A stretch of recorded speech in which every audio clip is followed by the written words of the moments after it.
Παγκόσμια ημέρα μπέργκερ και έλα να σου αποκαλύψω τα 5 αγαπημένα μου μέρη για μπέργκερ στην Αθήνα. Πρώτη στάση Sam Burgers. Βρεθήκαμε στο νέο κατάστημα του Sam στο Περιστέρι. Ξεχωρίσαμε το Sam Burger με τσένταρ, μάγιο, barbecue sauce, bacon και καραμελωμένο κρεμμύδι και το Miami Burger με μαγιονέζα, iceberg, ντομάτα, κρεμμύδι, bacon, τσένταρ, καραμελωμένο κρεμμύδι και barbecue Mississippi sauce. Επόμενη στάση Greasy Spoon. Νέα άφηξη στο Παγκράτη με premium wagyu smashed μπιφτέκι. Εκεί ξεχωρίσαμε το Greasy Wagyu με διπλό μπιφτέκι, American cheese, βουτυράτο κρεμμύδι, πίκλα και yuzu κόσο μάγιο και το cheese Wagyu smashed με κρεμμύδι, πίκλα, κέτσαπ, μουστάρδα και American cheese. Ένα project που τις επόμενες ημέρες θα συζητηθεί πολύ. Επόμενη στάση στο Ilion και το αγαπημένο μου στάκ.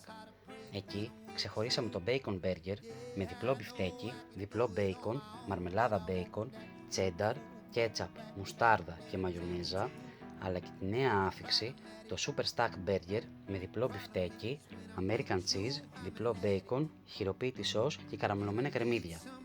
Μην παραλείψεις να δοκιμάσεις τις άχαστες animal style πατάτες με διπλό μπιφτέκι, American cheese, ψητό κρεμμύδι και χειροποίητη σως. Το stack σε λίγες μέρες ανοίγει και στην Κυψέλη. Επόμενη στάση στα Καμίνια, το πιο value for money street food, τονιστική και πεινασμένη. Ξεχωρίσαμε το garlic mushroom cheeseburger με μοσχαρίσιο μπιφτέκι, με τσοβόνε, σκορδομανίτερο σβησμένο σε Jack Daniel sauce και το truffle chicken με κοτόπουλο πανέ, cheddar sauce, bacon, iceberg και μαγιονέζα τρούφας. Από εκεί μεταφερόμαστε στην Πετρούπολη, στο φαγητό για κολλημένους που πρόσφατα άνοιξε και στην Νίκαια.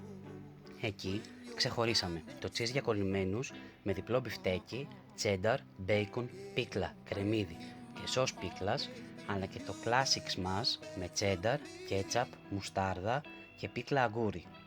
Επίσης εδώ θα βρεις πολύ δυνατά σάντουιτς. Εσένα, ποιο είναι το αγαπημένο σου μέρος για μπέργκερ στην Αθήνα?